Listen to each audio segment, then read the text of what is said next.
Hello दोस्तों, आप सभी का स्वागत है आपके अपने YouTube channel free teach for you पे। तो आज हम स्टार्ट कर रहे हैं क्लास 10th की फ़िज़िक्स। तो क्लास 10th की फ़िज़िक्स में जो हमारा फर्स्ट चैप्टर है प्रकाश का परावर्तन तथा अपवर्तन। प्रकाश का परावर्तन तथा अपवर्तन पढ़ने से पहले आपको पता होना चाहिए कि प्रकाश क्या होता है। तो प्रकाश जैसे कि आप मान लो घर में हो या कहीं पे हो, तो जैसे आप मान लो बंद कमरे में आप चले जाओ जहाँ पर मतलब कोई विंडो दरवाज़ा मतलब बंद हो सारे, और अचानक से वहाँ पर कोई बल्ब जला दिया जाए तो आपको क्या फील होगा। तो आपको मतलब वस्तुएं दिखाई देने लगेंगी।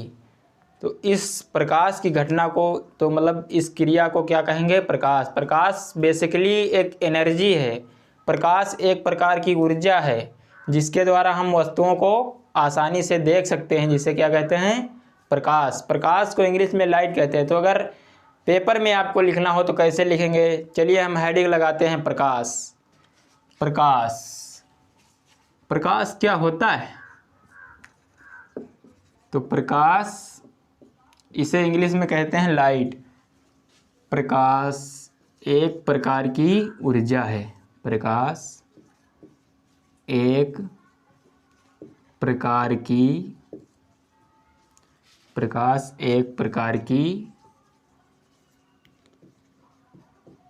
ऊर्जा है। प्रकाश एक प्रकार की ऊर्जा है जिसके द्वारा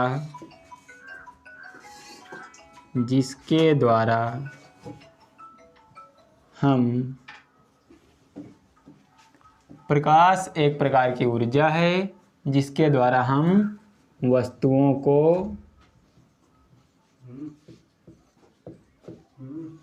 आसानी से देख सकते हैं।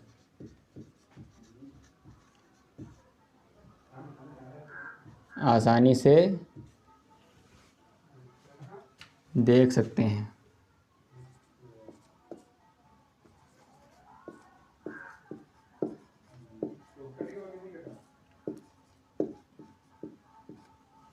तो प्रकाश एक प्रकार की ऊर्जा है जिसके द्वारा हम वस्तुओं को आसानी से देख सकते हैं। आप हमारे साथ नोट्स बना लीजिए। अगर नोट्स बनाएंगे तो एग्ज़ाम के टाइम पे आपको बहुत हेल्प करेंगे। तो इसके बाद हम पढ़ेंगे प्रकाश के गुण। बेसिकली देखा जाए तो गुण क्या होता है? गुण जैसे किसी व्यक्ति का है, कोई बहुत अच्छा व्यक्ति है, कोई ईमानदार है, कोई चोर है, किसी भी प्रकार का गुण हो सकता है। तो हेडिंग लगाएंगे प्रकाश का गुण। इसे हम इंग्लिश में कहेंगे प्रॉपर्टीज ऑफ लाइट। तो हमारी हेडिंग है प्रकाश के गुण। प्रकाश के गुण जैसे कि आप लोग डेली लाइफ में यूज करते हैं। मान लीजिए आप कोई टॉर्च यूज करते हैं। अगर टॉर्च को आप जब टॉर्च को जलाते हैं तो कुछ मतलब जो प्रकाश की किरण निकलती हैं वो एकदम सीधी रेखा में जाती हैं। जो प्रकाश की किरण निकलती हैं वो एकदम सीधी रेखा में जाती हैं, और जो सीधी रेखा में तो जाती हैं, और ये 3 × 10⁸ मीटर प्रति सेकंड के वेग से जाती हैं। तो हम लिख सकते हैं गुण में प्रकाश सदैव सीधी रेखा में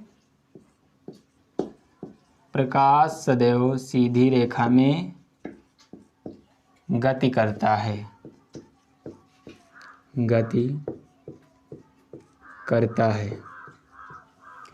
प्रकाश सदैव सीधी रेखा में गति करता है। सेकेंड पॉइंट में हम लिख सकते हैं कि प्रकाश की चाल 3 × 10⁸ मीटर पर सेकंड होती है। जो प्रकाश की चाल है निर्वात में होती है, मतलब कि वायु में।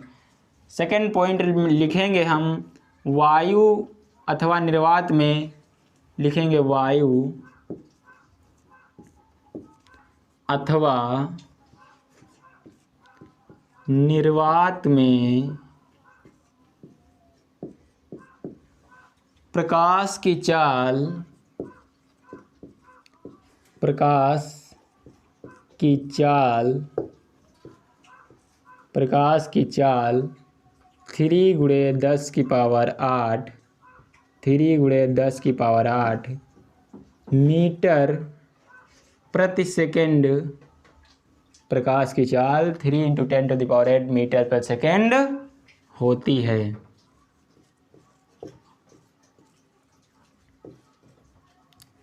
और इसका थर्ड पॉइंट लिखेंगे कि प्रकाश की तरंगदैर्ध्य प्रकाश की तरंगदैर्ध्य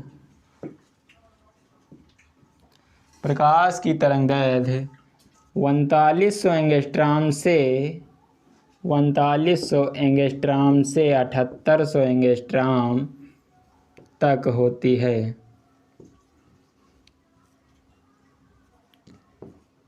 जो प्रकाश की तरंगदैर्ध्य है वो 3900 एंगस्ट्रॉम से 7800 एंगस्ट्रॉम तक होती है। फिर जो फोर्थ पॉइंट आप लिख सकते हैं, कि प्रकाश एक प्रकार की ऊर्जा है। जैसा कि डिफिनेशन में हमने पढ़ा, तो लिख सकते हैं प्रकाश क्या है? एक प्रकार की क्या है? ऊर्जा है। प्रकाश एक प्रकार की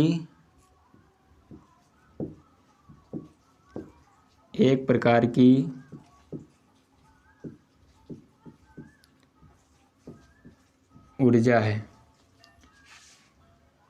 इसका आप नोट्स बना सकते हैं, स्क्रीनशॉट ले सकते हैं। इसके बाद जो हमारा टॉपिक है हाई स्कूल में जो दिया हुआ है, जो बहुत बार पेपर में पूछा जाता है, जो मोस्ट इम्पॉर्टेंट टॉपिक है, प्रकाश का परावर्तन। बेसिकली प्रकाश का परावर्तन होता क्या है? प्रकाश का परावर्तन, जैसे कोई प्रकाश की किरण है, वो कोई चिकना तल है, दर्पण है, या मान लीजिए व्हाइट बोर्ड है, एक सरफेस है। तो इस सरफेस पे प्रकाश की किरण जो आने के बाद टकरा के वो पुनः उसी माध्यम में वापस लौट गई, तो इस घटना को क्या कहेंगे? प्रकाश का परावर्तन कहेंगे। तो हम इसे रफ करते हैं, फिर समझते हैं कि प्रकाश का परावर्तन क्या होता है। तो इसे हम रफ कर रहे हैं, फिर हम हेडिंग लगाएंगे प्रकाश का परावर्तन।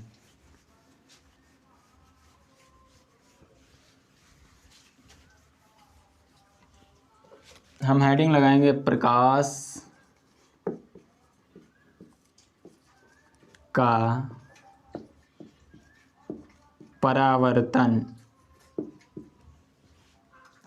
प्रकाश का परावर्तन, जैसे कि कोई मान लीजिए ये दर्पण है, जैसे ये समतल दर्पण है, ये समतल दर्पण है।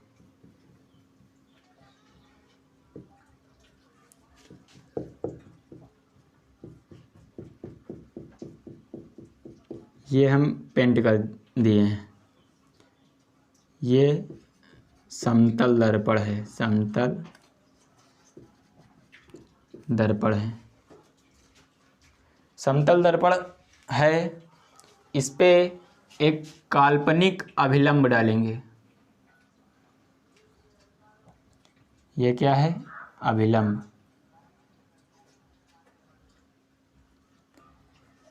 ये अभिलंब है। तो प्रकाश की किरण जो आई, जैसे यहाँ पे मान लीजिए कोई प्रकाश सोर्स है, या मान लीजिए कि सूरज है, मीन सन, ये सन है। यहाँ से कोई प्रकाश की किरण आई, जैसे कोई प्रकाश की किरण आई और वो इस बिंदु पे मिली, जो ये प्रकाश की किरण आई और इस बिंदु से टकराई, जो समतल दर्पण है इसका इस बिंदु से टकराई, जो इस बिंदु से टकराने के बाद ये पुनः उसी माध्यम में वापस चली गई, तो इस घटना को क्या कहेंगे? प्रकाश का परावर्तन कहेंगे। जो किरण आई है उससे हम कहेंगे आपतित किरण। आपतित किरण। इसे याद कर सकते हैं कि आने वाली किरण क्या होगी, आपतित किरण। और जो किरण आके टकरा के वापस चली गई तो इस किरण को हम कहेंगे परावर्तित किरण, परावर्तित किरण। और जो टकराई जहाँ पर अभिलंब मिला, यहाँ पे एक बिंदु बना, तो इस बिंदु को हम क्या कहेंगे, आपतन बिंदु। इनकी डेफिनेशन अभी हम समझेंगे बारी बारी से। आपतन बिंदु। और ये जो हमारा है क्या है, अभिलंब, अभिलंब ये काल्पनिक है। तो इसे आप बहुत अच्छे से याद कर सकते हैं कि जब प्रकाश की किरण किसी चिकने माध्यम, किसी मतलब कि चिकने सतह से टकराते हैं, जो प्रकाश की किरण होती है, जो प्रकाश की किरण एक चिकने सतह से टकरा के वापस लौट जाना, इस घटना को क्या कहेंगे, प्रकाश का परावर्तन। तो अगर पेपर में आए तो आप कैसे लिखेंगे, तो हम चलिए इसकी डिफिनेशन लिखते हैं कि जब कोई प्रकाश की किरण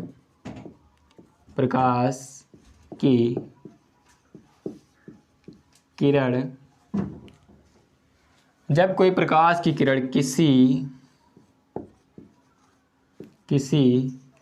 चिकनी सतह, प्रकाश की किरण किसी चिकनी या पॉलिशदार, जब प्रकाश की किरण किसी चिकनी सतह,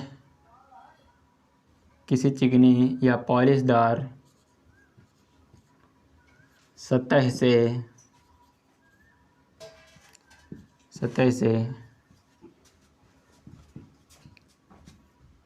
टकराती है, जब कोई प्रकाश की किरण किसी चिकने या पॉलिशदार सतह से टकराती है, तब वह टकराने के बाद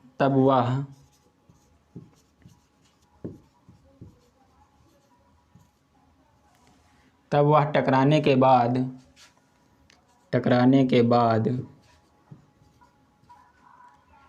उसी माध्यम में वापस लौट जाती है, वापस लौट जाती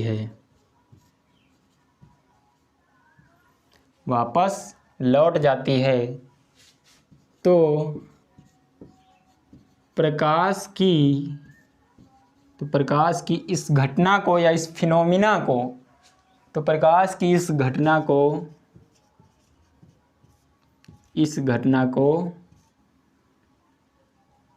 प्रकाश का परावर्तन कहते हैं, प्रकाश का परावर्तन कहते हैं। जब प्रकाश की किरण किसी चिकने या पॉलीदार सतह से टकराती है, टकराने के बाद वह उसी माध्यम में वापस लौट जाती है, तो इस घटना को क्या कहते हैं, प्रकाश का परावर्तन कहते हैं। इसके बाद जो आपतित किरण है, परावर्तित किरण, इसकी डिफिनेशन अगर लिखना चाहें तो कैसे लिखेंगे, इसे हम रफ कर रहे हैं तो हेडिंग लगाएंगे हम आपतित किरण। तो आपतित किरण में आप क्या लिखेंगे, जो यहाँ पे बनी हुई है, जो किरण आकर के आपतन बिंदु पर मिलती है, पहले हम हेडिंग डालेंगे आपतित किरण, आपतित किरण। जो किरण आपतन बिंदु पर, जो किरण आपतन बिंदु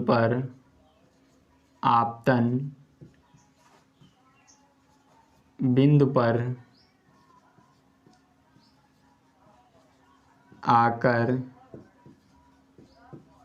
मिलती है, उसे आपतित किरण कहते हैं।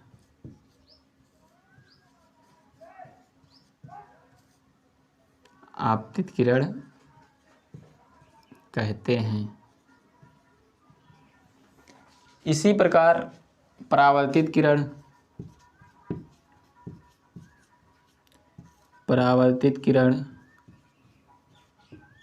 तो इसे कैसे लिखेंगे? इसे लिखेंगे कि जो किरण आपतन बिंदु से वापस चली जाती है, जो किरण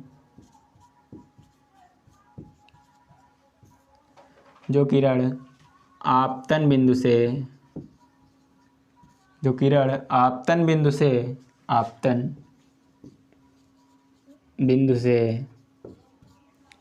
वापस लौट जाती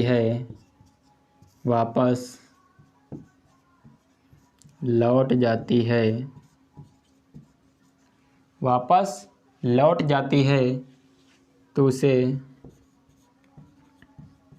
तो उसे परावर्तित किरण कहते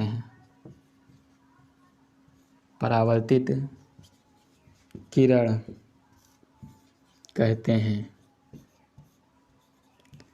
तो आप इसका स्क्रीनशॉट लीजिए। फिर हम देखते हैं अभिलंब आपतन बिंदु क्या होता है। नेक्स्ट हेडिंग है आपतन बिंदु। तो आपतन बिंदु क्या होता है कि दर्पण के तल पर स्थित वह बिंदु जिस पर आपतित किरण आकर टकराती है, उसे क्या कहते हैं? आपतन बिंदु। तो हम इसे लिखेंगे दर्पण के तल पर स्थित वह बिंदु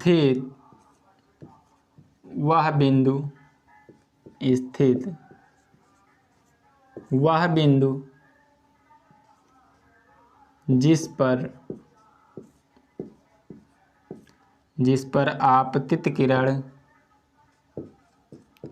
आपतित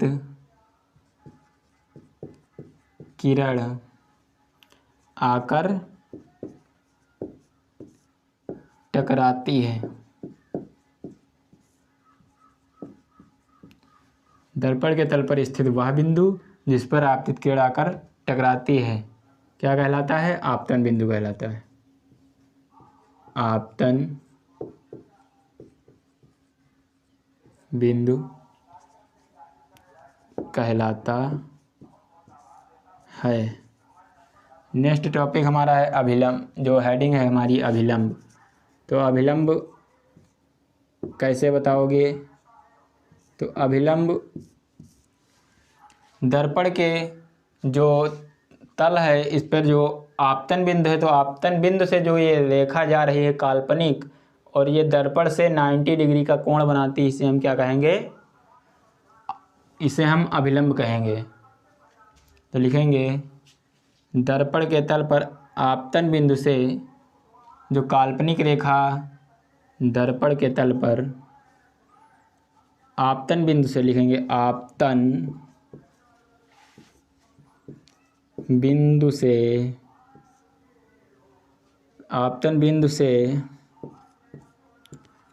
जाने वाली काल्पनिक रेखा जो दर्पण के साथ दर्पण के साथ 90 डिग्री का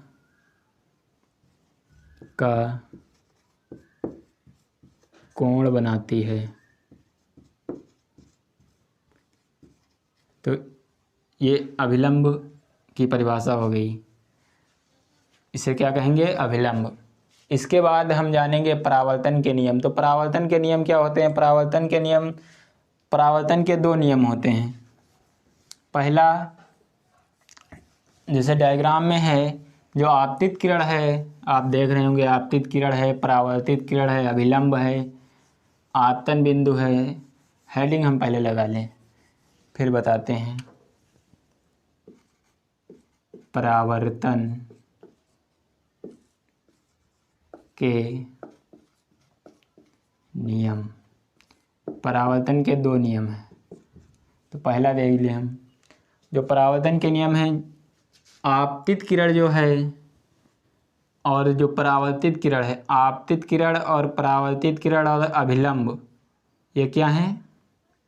तीनों एक ही पॉइंट पे मिलते हैं, मीन्स आपतन बिंदु पर मिलते हैं। कि परावर्तन का पहला नियम है कि आपतित किरण, परावर्तित किरण तथा अभिलंब तीनों एक ही तल में मिलते हैं, मतलब आपतन बिंदु के एक ही तल पे मिलते हैं। हम इसे लिखेंगे आपतित किरण, आपतित किरण, परावर्तित किरण, परावर्तित किरण तथा अभिलंब, तथा अभिलंब। आपतित किरण, परावर्तित किरण तथा अभिलंब तीनों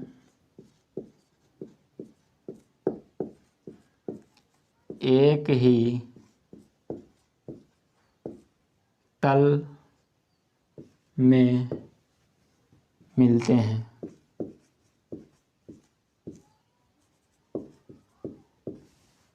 जो सेकेंड नियम है वो क्या है? जो सेकेंड नियम है वो आपतन कोण और परावर्तन कोण का मान जो होता है वो इक्वल होता है। तो आपतन कोण क्या होता है? ये जो हमारा कोण है इसे आई से प्रदर्शित करते हैं, ये, और ये जो कोण है ये आर। तो आई और आर जो हैं आपस में बराबर होते हैं। तो लिखेंगे आपतन कोण, आपतन कोण, आपतन कोण तथा आपतन कोण तथा परावर्तन कोण, तथा परावर्तन कोण का मान सदैव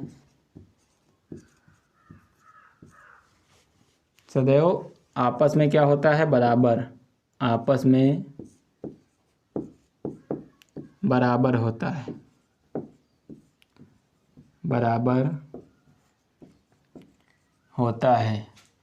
तो जो कोण आई है वो किसके बराबर होगा? कोण आर के। जो कोण आई है वो कोण आर के बराबर होता है।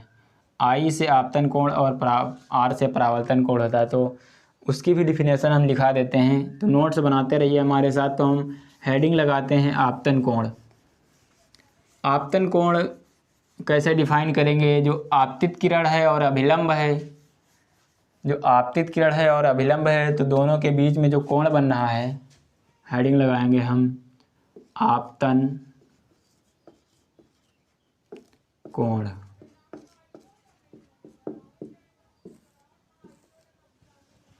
आपतन कोण हो जाएगा आपतित किरण, आपतित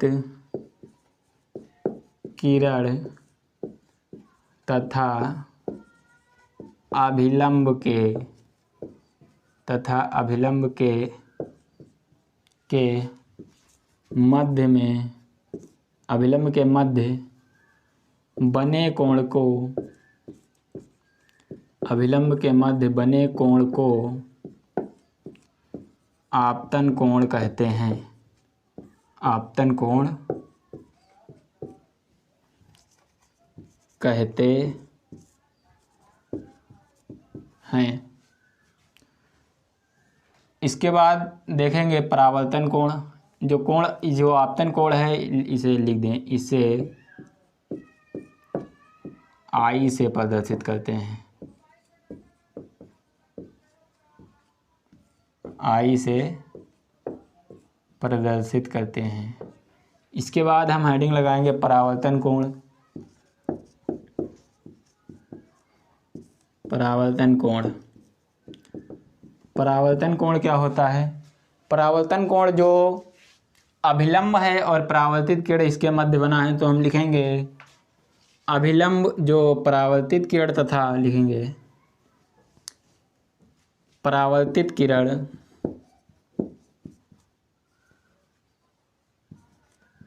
परावर्तित किरण तथा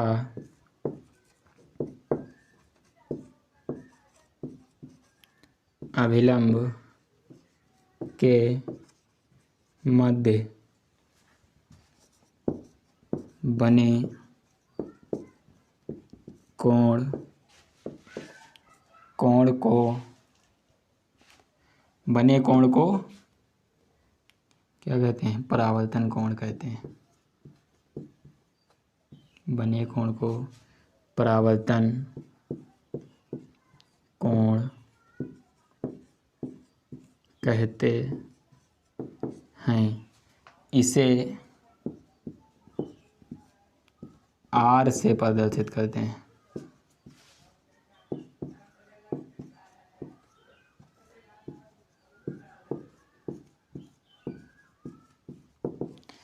तो इस वीडियो में इतना ही। अगर आपको ये वीडियो अच्छी लगी हो तो वीडियो को लाइक करो और वीडियो को अपने दोस्तों में शेयर करो ताकि उनको भी इस वीडियो का लाभ मिल सके। तो मिलते हैं हम नेक्स्ट वीडियो में, तब तक के लिए जय हिंद जय भारत।